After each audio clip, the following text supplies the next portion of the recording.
तरह से समीर वानखेड़े सर पे आरोप लग रहे हैं, क्या आप पहले बोलना चाहेंगे? ये आरोप गलत है। ये एक ट्विटर और सोशल मीडिया के माध्यम से लगाया जा रहा है। अगर ये आरोपों में अगर थोड़ा सा भी सच होता तो माननीय मंत्री जी जो काफ़ी एक स्पोक्समैन है, उनके काफ़ी कोई उनको संविधान के बारे में थोड़ा बहुत तो पता होगा, ज़्यादा नहीं पर थोड़ा बहुत तो पता होगा, तो वो कोर्ट में जाइए, इतने पुख्ता सबूतें हैं उनके पास। Please go to the court, talk there with your evidences, you get letters. आज एक लेटर पोस्ट किया गया था जिसके ऊपर कोई भी नाम नहीं है। उनको इतना सा नहीं पता where there is no complainant there can be no complaint.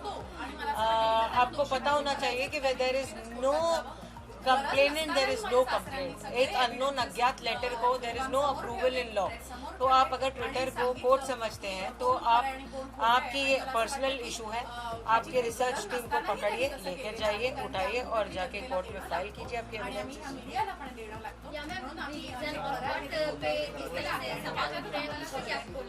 I can't hear you, I can't. ये बड़ा ही शर्मनाक किस्सा है कि कोई भी उठा के कोई भी इंसान किसी भी बेटी को, बहू को, पिता को, मृत्यु माँ को आप कुछ भी बोल रहे हो, अनाप शनाप बक रहे हो। You are at a post, you should respect women, you should respect somebody's बहू, you should respect somebody's daughter, you should respect somebody's father.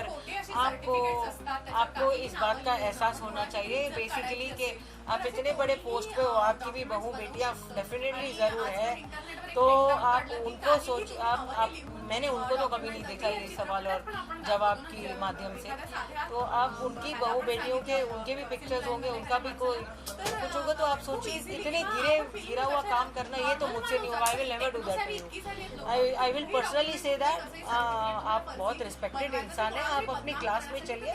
आपका क्या इरादा है मुझे तो समझ नहीं आती है, but you are definitely creating a false image, definitely you are tarnishing name of a woman. आपने एक बैठे एक क्रिमिनल लॉयर को, एक लॉयर है जो औरतों के लिए लड़ती है, उसकी सेफ्टी के लिए लड़ती है, एक औरत है जो केसेस लेती है, आपने उस औरत को डॉन बोल दिया। आपने एक संविधान के इंसान को डॉन बोल दिया। मतलब आप कितने गलत हो सकते हो। आपने वो नहीं चला तो अपने गलत ट्वीट कर दिया जहाँ दुबई बोला गया। आपको पासपोर्ट चेक कीजिए। आप एक ब्यूरोक्रेटिक ऑफिसर के ऊपर इल्ज़ाम लगाने से पहले आप अपने वेरिफिकेशंस कीजिए। आप सुबह सुबह उठ के कोई भी माध्यम से किसी को कुछ नहीं बोल सकते। आप गलत हो इस मामले में। It is morally, ethically and principally wrong whatever you are going, and it is even legally wrong to do that. आप कोई भी माध्यम से कोई भी चीज़ आप एक 75 years old के एक्स पुलिस मैन को आप गलत सर्टिफिकेट बोगस सर्टिफिकेट बनाने का इल्ज़ाम दे रहे हो। आप एक ऑनेस्ट ऑफिसर को सिर्फ ड्रग्स पकड़ने का काम कर रहा है, उसके ऊपर आपने इतने बुरे इल्ज़ाम लगाए जिसने अपनी जान पर खेलकर डोंगरी में जिनके ऊपर इतनी सारी आफतें आई थी, जिन्होंने अपनी जान को रिस्क पे रखकर जो ये रैकेट काम करते हैं, तो आपने उसको नहीं देखा और आपने ये सब चीज़ें, why is this divorce and why is this certificates and why is this religion and political background related with drugs? ये कहाँ तक की कनेक्शन इनका, मेरे को नवाब मलिक जी जवाब दीजिए, ये तीनों का कनेक्शन कहाँ मिलता है? बस मेरा भाई, आप एक आदमी है जो एक NIA में काम करता है, एक बड़ा ऑफिसर रह चुका है ना, जो एक इन्वेस्टिगेशन एजेंसी है हमारे देश की। आप वो एक काम कर चुका है। He is very honest on his every post. He was never labelled और never had appointed, but the thing is that it is very sad to know that right now that he's being questioned, he's been alleged extortion लिया होता तो वो अब तक jail में क्यों होता? It's a very sensible बात. As a lawyer I'm saying this, as a personal lawyer, कि अगर ये सब बात हो जाती तो कोई बेचारे अब तक वो बेचारा बच्चा जेल में क्यों होता? I'm just talking normally, like you know, as a normal lawyer. और extortion ये सब चीज़ें अगर होती तो नवाब मलिक जी उनकी जगह होते हैं, उनकी तरह जी रहे होते हैं, उनकी तरह लाइफस्टाइल होती हमारी। लेकिन हम 3-3 दिन या 2-2 दिन की पैकेजेस लेकर पैसे जमा करके जाते हैं, जमा करके पैसे कोई ऐसी जगह पे जहाँ पर हम हमारी फैमिली को 2 दिन सुकून में दे सके साल भर काम करके, तो आप उसको टारगेट बनाते हो। आपकी तरह तो लाइफस्टाइल हमारी है नहीं, क्या बोल सकते हो कि हम एक्सटॉर्शन करते हैं। और अगर आप बोलते हो तो प्रूफ कीजिए, प्रूफ हो गए, I please give proof. Twitter court नहीं है, please go to the honourable court, they are there, संविधान है हमारे लिए, प्लीज जाइए वहाँ बात कीजिए, वहाँ जवाब दिया जाएगा। या मैम, जिस तरह से धमकियां मिल रही हैं उसके बारे में क्या कुछ बोलना चाहेंगे? अभी तक कुछ भी नहीं पता चल रहा है कि सही है गलत है, आप जिस तरह से बोल रही है, धमकियों के बारे में क्या कुछ बोलना चाहेंगे? आई एम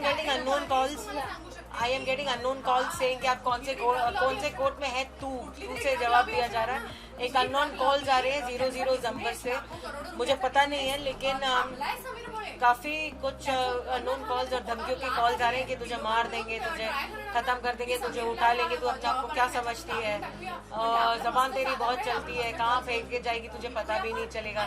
ये मीडिया तो है, 2 आज है कल नहीं है, ये सब दिखाया नहीं जाएगा, तू कहाँ गायब हो जाएगी, तू रुक, तुझे दिखाते हैं, हम तुझे ट्रैप करते हैं, तेरा स्टिंग ऑपरेशन करते हैं। ये सब भी बोला जा चुका है मुझे कि तू जा रही होगी तो तेरा फोटो खींचेंगे हम, कोई ऐसी सब गलत बातें बताया जा रहा है मुझे, और मुझे डर है, मुझे काफ़ी डर लगता है, मेरी फैमिली के लिए डर लगता है। फॉर अस तो क्रिमिनल्स को झेलना तो हमारा डेली काम है, लेकिन मेरी फैमिली के लिए, सर्टेनली मेरे भाई के बच्चों के लिए, मेरे खुद के बच्चों के लिए, मेरी भाभी के लिए मुझे काफ़ी डर लगता है।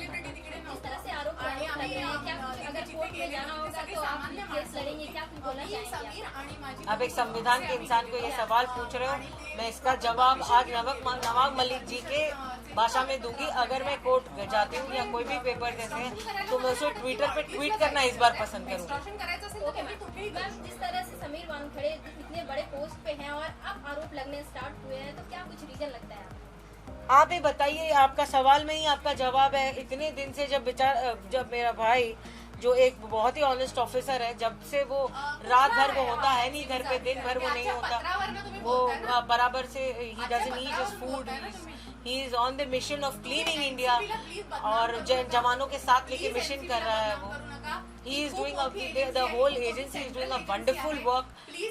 There are people in the offices, they come, I have an NGO, वहाँ पर माँ बाप आके मुझे थैंक यू बोलते हैं कि हमारे एरिया में बिल्कुल आपके भाई की वजह से हमारे बच्चे सुधर गए। So I see the good part of it basically. So अभी that is the only thing. हर एक बुरे के साथ एक अच्छा होता है, हर एक अच्छे के साथ बुरा होता है।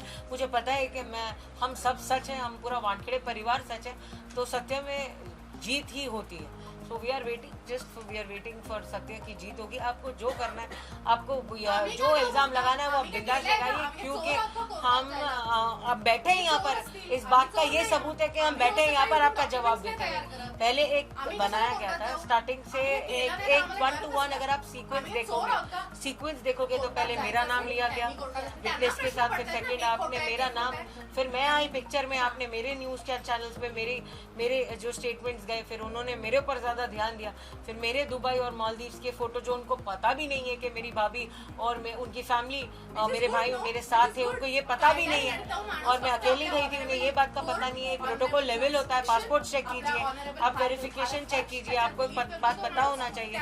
तो बेसिकली आपको कुछ भी मालूम नहीं है और आप इल्जाम पे इल्जाम लगा रहे हो। फिर थर्ड आपने मेरे डैडी के ऊपर इल्जाम लगाया, दैट्स द सीक्वेंस, आके आपका कास्ट बुरा है, आप बोगस इंसान हो। जो इंसान 75 इयर्स का है, जो एक एक्स पुलिस ऑफिसर रह चुका है, आप इनडायरेक्टली बोल रहे हो कि पूरा सिस्टम फेलियर है। ये आपने the whole system has kept my brother and given him such a post.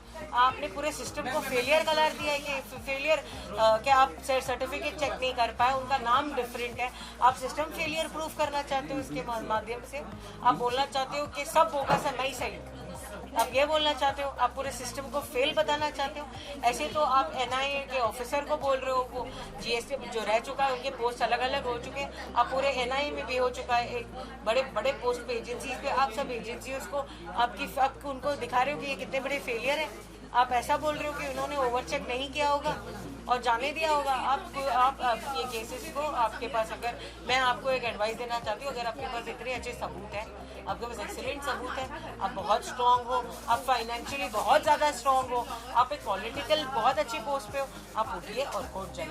जिस तरह से आर्यन खान का उन्होंने चालू रखा था अभी तक का, उसमें क्या कुछ बोलना है? उनसे आरोप लग रहे हैं कि Right now I came to know with my lawyers that there was a affidavit filed by the advocate of Aryan Khan, that he has Mr. Samir Wankhede has no involvement in that, and that is a good news for our lawyers. But the thing is that it's sub judice और मुझे उसमें no comments है। ये case मेरे हाथ में नहीं होता तो definitely I would have